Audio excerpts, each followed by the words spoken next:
नमस्कार मोर आउ गोटे भिडियो रे आपण मानकु बहुत बहुत स्वागत। तो आशा करूची आपण माने समस्ते भलर थिबे, मु भी पूरा पूरी भलर अछि। तो एटा देखि पारुथिबे हमर गाँ कल्याण समिति रो नवेम्बर मासर बैठक रो विवरणटा मु नै कि आछि।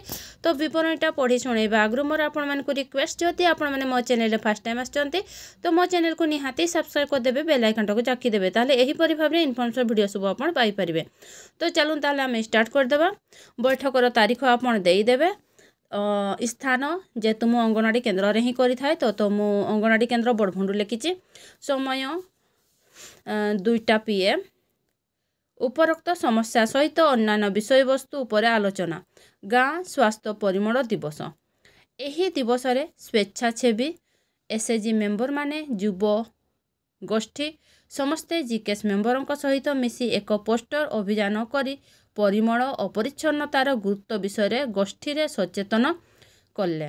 गोष्ठी स्तर लोकंक जीवनशैली और स्वास्थ्य केबे भी एक अस्वास्थ्यकर परिवेश, अनुपयुक्त पानीय जल और परिमल एवं पर्याप्त परिमाणर पुष्टि बिना उन्नत होई पारिबो नाही।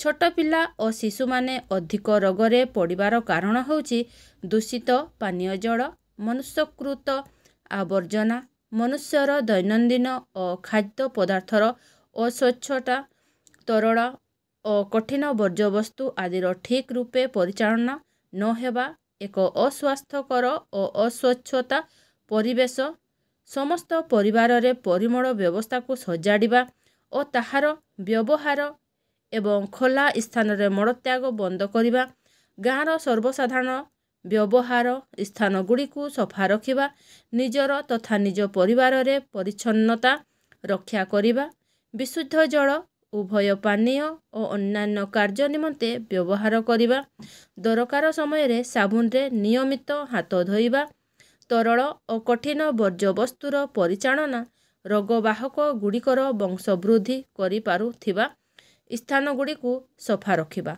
गोष्ठीर समस्त व्यक्ति निज निज व्यवहार रे परिवर्तन आनिबा, स्वच्छता को आधार करी प्रतियोगिता करागला। एहा द्वारा लोकंक मध्य स्वच्छता प्रति जागरूकता बढ़िबो। निष्पत्तिर विवरणी।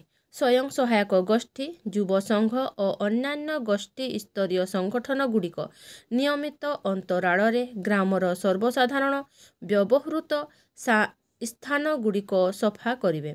एही दल गुड़िक सह समन्वय रक्षा करी कार्य संपादन करिबा पाई गाँ कल्याण समिति गोष्ठी सदस्यों को दायित्व देबे।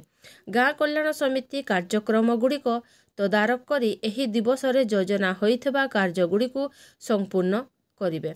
ग्रामर 3 जन सम्मानास्पद व्यक्तिଙ୍କ द्वारा उक्त ग्रामर समस्त स्वच्छ परिवारर तालिका प्रस्तुत कराजिबो एवं सेथि मध्यरु अति स्वच्छ परिवार को गोष्ठीर लोकंक द्वारा बछा जाए गाँ कल्याण समितिर पुरस्कृत कराजिबो।